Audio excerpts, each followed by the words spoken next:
Olá, esse é o Diálogos que Transformam, o podcast da Letras em parceria com o J-Paul. Chamo Caio Garcês e hoje, neste episódio, temos a honra de receber José Oliveira da Silva Júnior, secretário municipal de Educação de São Gonçalo do Amarante, no Ceará. Secretário, seja muito bem-vindo. Hoje vamos falar um pouco sobre como planejamento, incentivo e inovação transformam a educação pública. Para a gente começar, queria te pedir que você compartilhasse um pouco da sua trajetória. Vi que já fez muitas coisas, já foi professor do Estado, da universidade, é matemático, tem bastante coisa aí. E como que essa trajetória toda tem influenciado a sua atuação à frente da educação em São Gonçalo do Amarante? Olá, Caio, e todos que acompanham aqui o podcast da Letros. Desde já, muito obrigado pelo convite. É sempre bom falar sobre a educação, se tratando de educação pública e do nosso município, mais importante ainda. Eu sou professor de matemática, né? Fui professor do Estado de 2012 até 2021 do Estado do Ceará. Em 2021 assumi um compromisso junto com a gestão atual, a qual estou hoje, né? Assumi como secretário em 2023 e para mim é uma experiência única. E eu acredito que a minha atuação como professor ela me ajudou muito hoje enquanto gestor, né?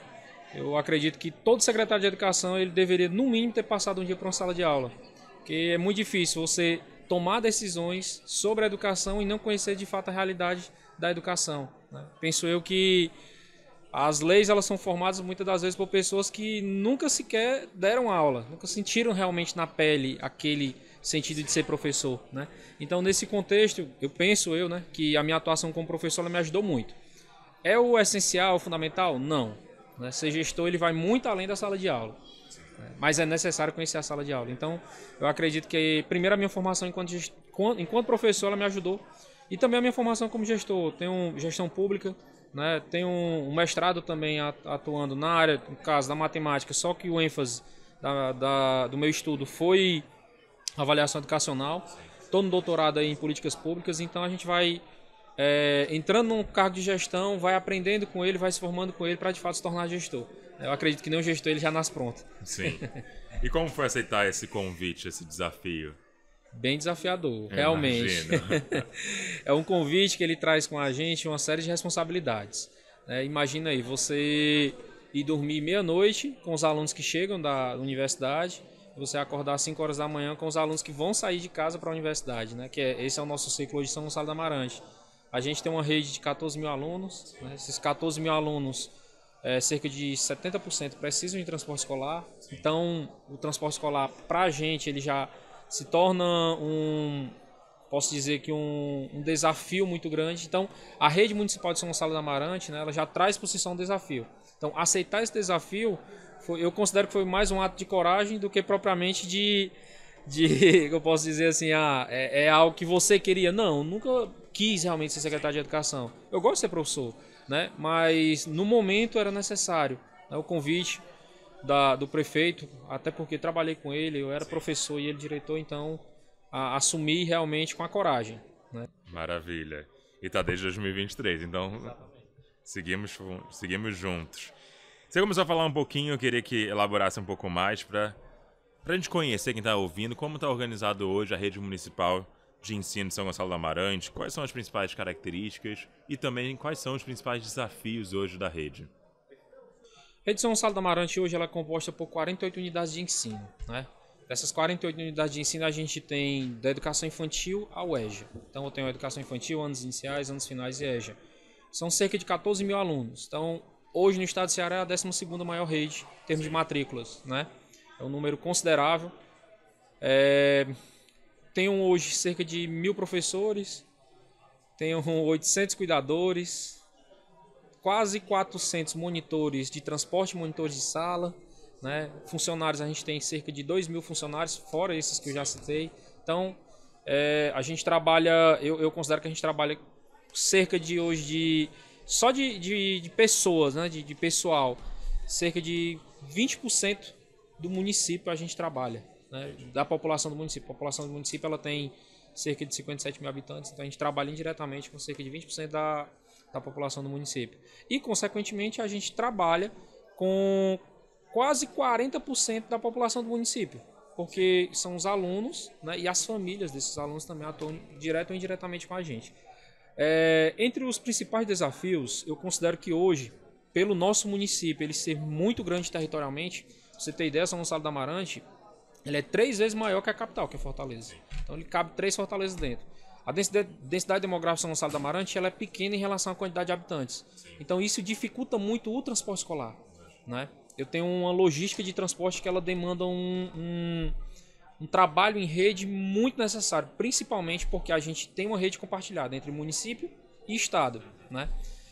A gente sabe que do primeiro ao nono é a responsabilidade do município, né? Mas hoje eu considero que a gente tem uma parceria muito boa com o estado, até pelo prefeito ter sido diretor da escola estadual. Eu fui professor de escola estadual, então a gente quis manter realmente essa parceria, né? Então, entre os principais desafios, eu já destaco a logística do transporte escolar, certo? É um desafio considerável. Mas, além da logística do transporte escolar, a gente tem um desafio também, que é de cunho estrutural, né? A infraestrutura em si das escolas. A gente recebeu uma rede que passou por uma série de ajustes, principalmente devido à questão da pandemia. A gente pegou a rede dentro da pandemia. A gente tinha salas de aula que funcionavam em containers, né? E isso a gente foi ajustando com o tempo. E, consequentemente, não é fácil. Imagina que você tem sua casa, você quer construir um quarto amanhã, né? Então, não é do dia para a noite. Se tratando de serviço público, aí é que é mais complexo ainda.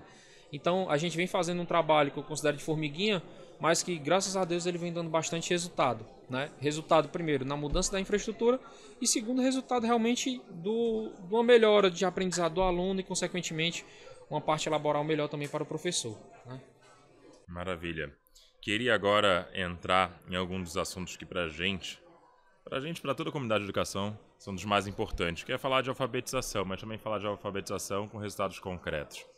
E aqui a gente sabe que cabe o reconhecimento, né? A gente viu que o município atingiu o nível 5, né, que é a nota máxima no compromisso da criança alfabetizada, recebeu o selo ouro do MEC, e uma taxa de alfabetização está superior à meta nacional de 2030, né? Então está em 85%, 78%, que é do ano passado essa meta, e esse número, e a meta nacional era de 80% em 2030, ou seja, está bem à frente.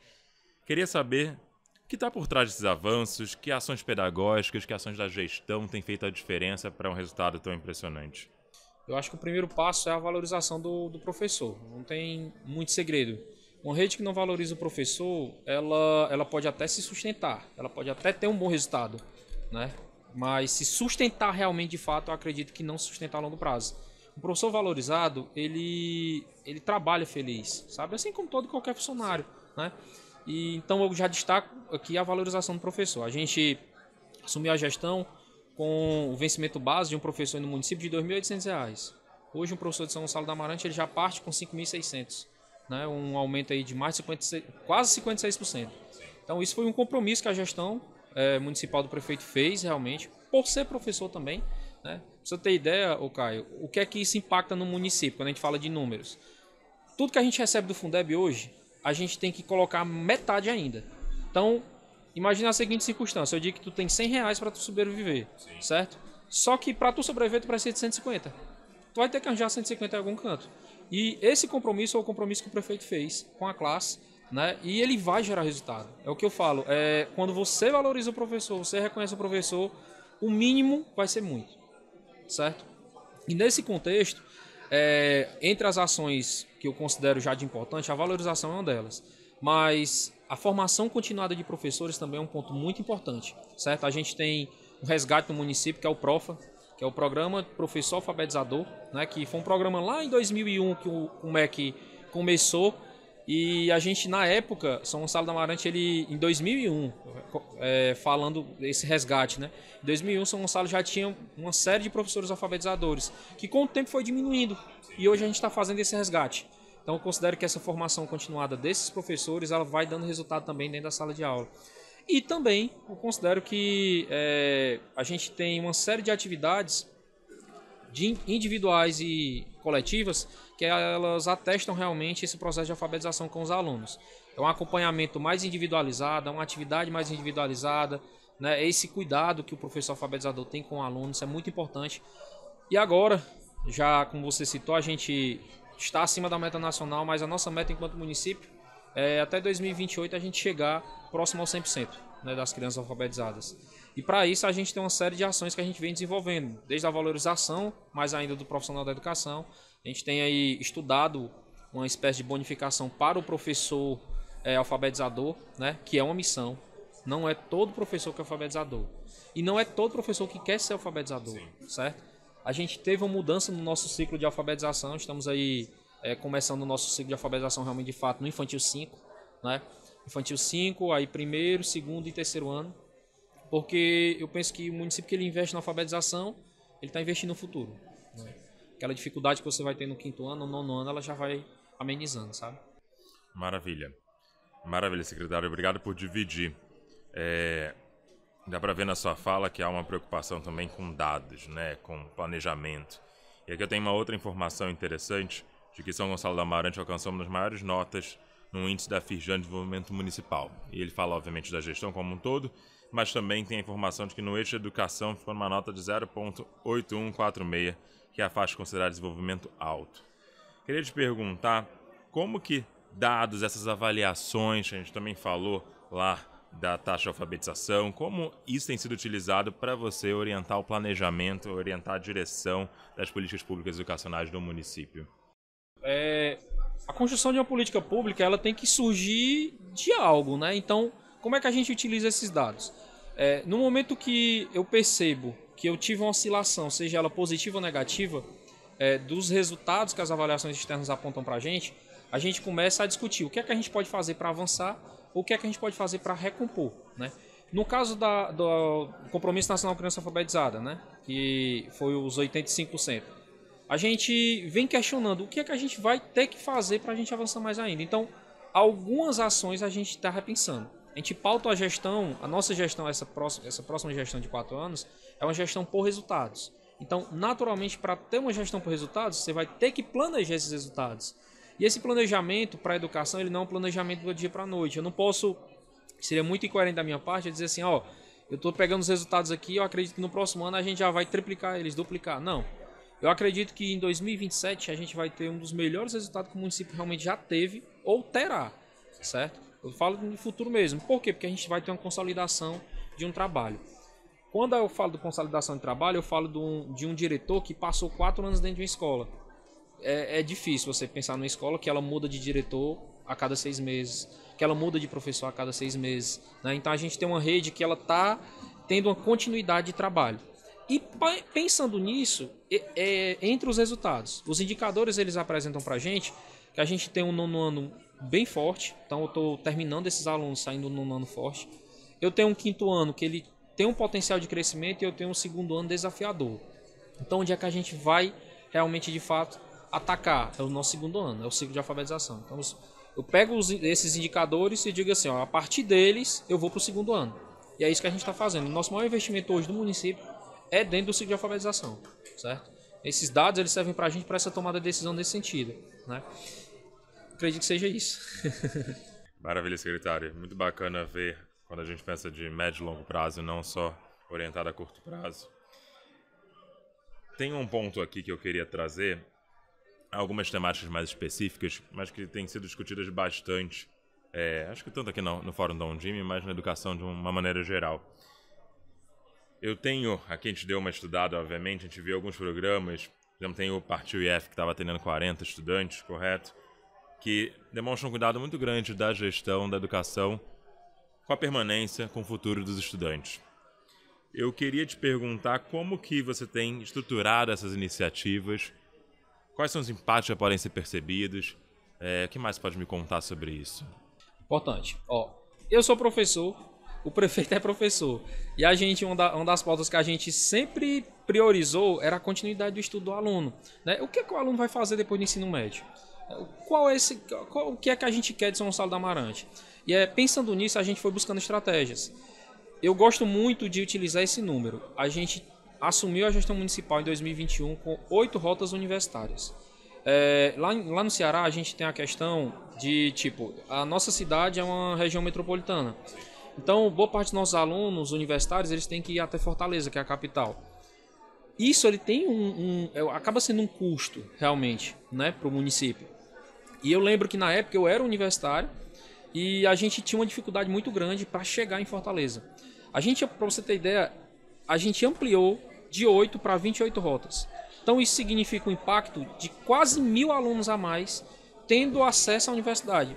Então essa preocupação de continuidade, ela começa com os universitários. Só que o município, eu sempre discuti isso com o prefeito, com o professor Marcelo, eu dizia, prefeito, a gente tem que pensar o que é que a gente pode fazer também com o ensino médio, qual a colaboração que o município pode fazer com o ensino médio.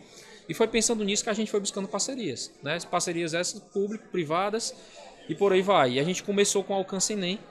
O Alcance Enem, ele propõe aulas direcionadas, uma espécie de cursinho para alunos que estão cursando ou que já terminaram o ensino médio, para que possam estar fazendo Enem e vestibulares e, consequentemente, ter o acesso à universidade.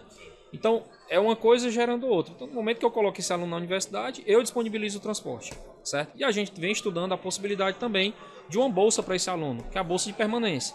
Da mesma forma que a gente tem um pé de meia que atua no ensino médio, a gente tem um pé de meia universitário no município, porque é difícil não ele chegar lá, difícil ele se manter, né? E o Partiu IF é fruto de uma parceria com o Instituto Federal, também com o governo federal, né, de pegar os nossos alunos do 9º ano e já colocar dentro da universidade, para eles começarem a se familiarizar. Hoje a gente tem 2 turmas, o IFCE PE100 é um parceiro nosso, não somente pelo Partiu IF, mas por outros cursos também que eles já ofertam. E pensando nessa continuidade, né, pensando no futuro realmente da cidade, é que a gente busca entender que a educação básica é responsabilidade do município, mas além da educação básica do 1º ao 9º, a gente tem alunos que saem da nossa rede e a gente tem que dar apoio, né? Muito legal de ouvir tudo isso, porque no final das contas também se trata de reduzir os obstáculos à aprendizagem, né? A gente sabe que existem muitos. E eu acho que isso também me leva um pouco à próxima pergunta, né? Eu acho que outra pauta também que tem sido discutida, felizmente com bastante veemência, é a questão da educação inclusiva, né? De como de fato a gente tem uma educação inclusiva. A gente tem visto um aumento no número de estudantes laudados, a gente sabe que isso é uma realidade de vários municípios. Então eu queria te perguntar um pouco nessa linha. A gente viu que o município lançou o selo Escola Inclusiva, existe um centro de atendimento educacional especializado. Então eu queria te perguntar, né, já vendo essas iniciativas, quais são os pilares da política de educação inclusiva na sua gestão, como ela tem sido recebida pelas escolas, famílias, quais resultados você já tem visto? Primeiro ponto que eu tenho para destacar, a educação inclusiva ela é bem desafiadora, né? Quando eu falo desafiadora é porque a gente não tem um número concreto. Pra você ter ideia, eu não posso dizer que a mesma matrícula de alunos laudados que eu peguei no início do ano é a mesma de agora, né? Às vezes tem alunos que saem da rede e muitas das vezes é aluno entrando. Esse número ele é tão importante porque hoje ele impacta diretamente dentro também das ações que a gente vai traçar. A gente tem hoje, cada escola, um professor do AE, né? Mas é uma obrigação, mas nem todo município tem, certo? Um professor realmente pago pelo PIS, um professor que passa por uma formação, que é psicopedagogo. Então, toda escolinha hoje, no nosso município, ela tem um professor do AE. E a gente está reformulando as salas do AE, do Atendimento Educacional Especializado.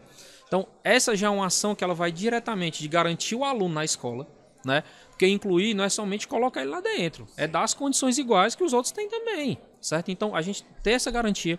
O segundo, a questão dos cuidadores.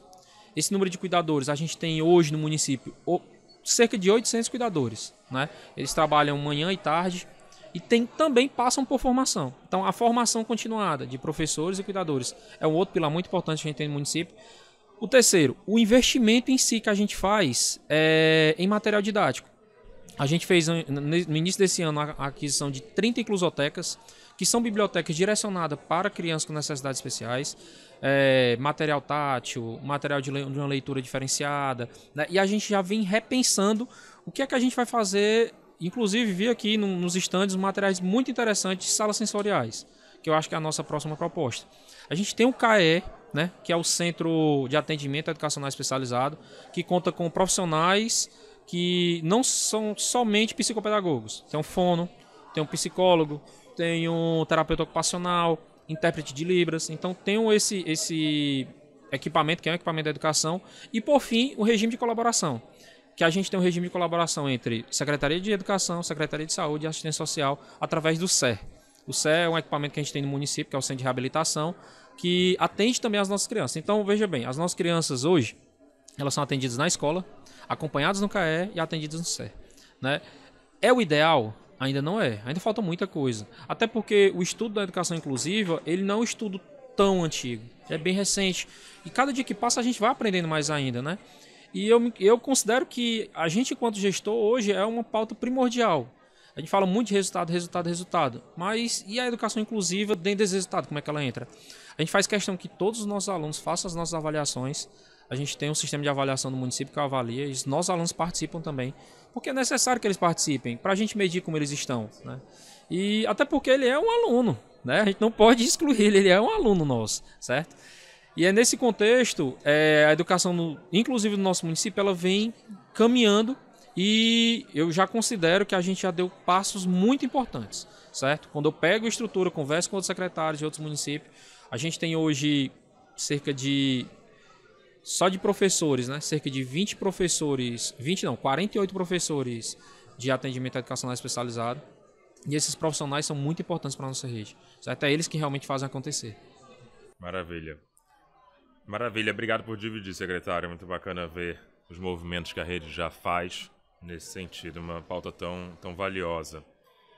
Outra temática que acho que a gente tem discutido bastante nos últimos anos em educação é falar de educação antirracista, né? Valorizar as raízes. E a gente viu também que vocês tiveram uma forte participação na OBAPO, que é a Olimpíada Brasileira de Africanidades e Povos Originários, além de outras iniciativas mil. Então há um destaque nas políticas de equidade, há um destaque na política de equidade racial. Queria te perguntar como que o senhor e a sua equipe têm fortalecido essa pauta nas escolas, o que mais há por vir. Me conta um pouquinho mais dessa frente. É outro ponto muito importante também.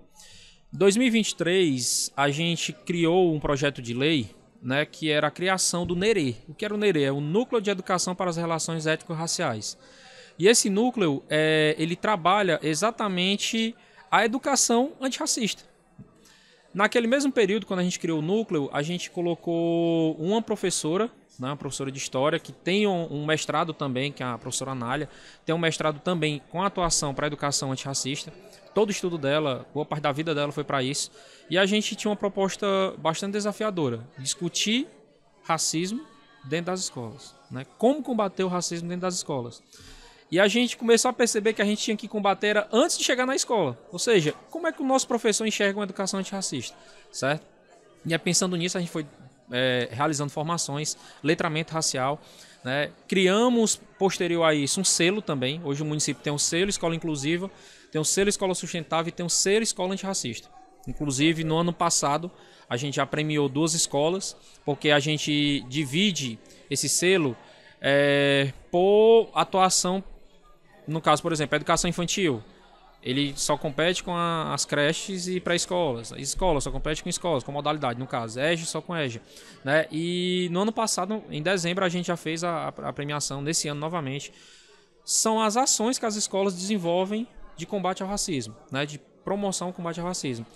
E isso tem um impacto positivo demais. Pra você ter ideia, a gente começar a discutir racismo, uma escola antirracista com crianças de 2 anos, 3 anos, e terminar com idosos lá no EJA com 81 anos, então a gente entende que a gente está fazendo um trabalho bem além da escola, certo? Que é um trabalho realmente de impacto dentro da sociedade. E ele vem gerando frutos. Como você falou, a primeira vez que a gente fez a UBAP foi agora nesse ano, a gente já ganhou medalha, a gente ganhou várias medalhas, inclusive. A gente, salvo engano, foram 400 municípios só no país que ganharam o selo Petronila Beatriz e Silva, que é um selo que também em relação às ações de educação e relações étnico-raciais, a gente também recebeu esse selo. E a gente teve agora recentemente um trabalho nosso que vai ser publicado também na Mostra Nacional de Experiências Exitosas de Educação em Tempo Integral, que é do MEC, que foi exatamente como a gente colocou uma disciplina de combate ao racismo dentro da estrutura de educação em tempo integral. Certo? Então, tudo isso são ações que são desenvolvidas através do NERE. Então, eu considero que o pontapé inicial para essa discussão foi o NERE, que é o nosso núcleo de educação para as relações étnico-raciais. Muito bacana, secretário. Obrigado por dividir novamente. Queria, caminhando, né, para o final do nosso papo, tem mais 2 perguntas. A gente viu que, além da OBAPO, também passaram de Olimpíada de Astronomia, existem equipamentos como a Giroteca. A gente vê que a rede também tem fomentado bastante ciência, cultura, leitura. Então eu queria te perguntar, indo para o lado da ciência, indo para o lado da cultura, como que a rede tem ampliado esse acesso à ciência, à cultura? Quais são as ações que o senhor destaca nesse âmbito? A ampliação do tempo integral, para mim, eu acho que é primordial para a gente discutir ciência e cultura. Por quê? Porque muitas das vezes o aluno na escola, em só um período, a gente foca muito nas disciplinas propedêuticas, né, da base propedêutica, então é comum ele ter somente o português e matemática. Hoje, São Gonçalo ele passa por um processo tão importante. Eu tenho um professor na área, né? É muito difícil. O ideal seria que todos os municípios do país fossem mais ou menos desse jeito. Tem um professor de geografia ensinando geografia. Tem um professor de história ensinando história. Tem um professor de ciência ensinando lá ciências. Contém biologia, química e física. Então, isso ajuda muito, né, para a gente promover, primeiro, ciência e cultura. A gente tem também uma cultura no município muito importante, que é participar de Olimpíadas escolares, né? Os nossos alunos eles se engajam muito, eles gostam muito da Olimpíada de Foguete, gostam muito da Olimpíada de Física, da Olimpíada de Química, então isso ajuda muito também. E a parte cultural, eu considero que a gente tem um setor hoje na Secretaria de Educação que ela ajuda muito também nessa promoção da educação com a cultura, que é a Brinquedoteca.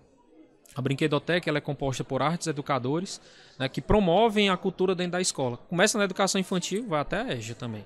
Certo? A gente gosta muito de enfatizar isso. O nosso trabalho ele não é um trabalho só de uma série, ou só de 3 séries. O nosso trabalho é um trabalho em rede, é um trabalho integrado, que todos os alunos tenham direito às mesmas coisas. Da educação infantil, lá no nosso Infantil 2, até finalizando no EJA. Maravilha. Secretário, queria agradecer tudo que você compartilhou, mas antes da gente encerrar, queria te pedir que aprendizados e princípios que você destacaria da sua experiência à frente da pasta, mas também da sua vida pregressa, como inspiração para outras redes públicas que estejam nos ouvindo, estejam em contextos semelhantes e que estejam passando por todos os desafios que a gente passa hoje na educação brasileira. O que você gostaria de dividir com?